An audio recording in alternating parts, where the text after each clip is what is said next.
Hi guys, welcome back once again. Advice for today's is, ang naghahangad buhay ay mawawala nito. Ang naghahangad ng buhay ay mawawala nito. Ganito po yun eh.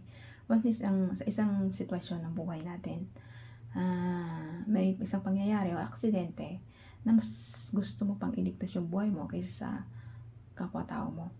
Mas inuuna mo iligtas yung buhay mo kaysa sa kapwa-tao mo, ay mawawalan ka ng buhay na yun. Kasi once na nagiging makasarili ka, tawag kasi doon, pagiging makasarili. Mas inuuna mo yung sarili mo pero sa kaligtasan ng iba. Pag nakakita ka na halimbawa na isang pangyayari, isang sitwasyon na kailangan natin iligtas ng ating kapwa-tao, iligtas po natin. Mas nakakabuti po yun sa kaluluwa natin na nakakapagligtas tayo ng buhay ng tao. Kapag nakakapagligtas po tayo ng buhay ng tao, nakagawa tayo ng kabutihan para sa ating kaluluwa. Mas nakakapagligtas tayo at nakakagawa tayo ng nakabutihan para sa kapwa-tao natin kaysa sa sarili natin. Ganito po yan eh. Kapag nililigtas mo yung buhay mo tapos yung iba hindi binabaliwala mo at hindi wala ka ng pake, magkakaroon din ng walang pake sa iyo ang Diyos Ama natin. Kasi nga, nagkakaroon ka ng pagiging makasarili mong tao. Kapag isa kasing makasariling tao, sarili niya lang inaatupang niya, iniisip niya, ay maliligaw ka po ng landas. Kasi pupasok ka po ng masamang demonyo sa puso't isipan mo. Pero ang isang taong nagliligtas ng ibang buhay at tsak na tsak ang kaligtasan at masaganang buhay sa kanya, i-bless siya ng ating Diyos Ama kasi nagpapakita siya ng kabutihan para sa kapwa-tao niya.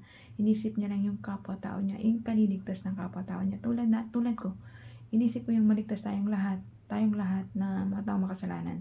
Makasalanan po tayong lahat eh. Kailangan ko kahit simpleng pag-a-advise ko, makapick up po kayo kahit papaano ng konting kaalaman para sa mga word wisdom of God natin dito sa social media. Kapag gumagawa po tayong ikabubuti ng kapwa-tao natin, napapabuti po ang kaluluwa natin. Pero kapag isa kang taong patuloy na gumagawa ng kasamaan, nagsusugal, nag-aadik, nagnanakaw, nakikipagpig, nagloloko, nananakit ng kapwa-tao, lahat na nakasamaan, puro iniisip mo na masaktan ng kapwa-tao mo, masama po yun.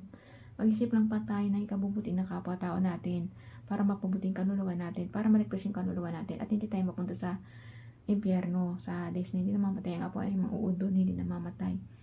Kahit patay ka na, makakaramdam ka pa rin ng sakit sa pagkatao mo.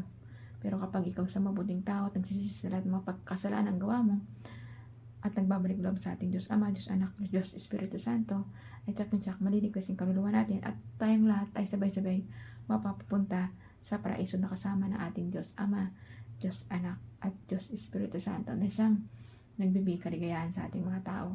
Pag isa kang maka-Diyos at lagi lang iniisip, unang-una ang ating Diyos Ama, tsak na tsak lahat ng desisyon mo sa buhay ay magiging maayos.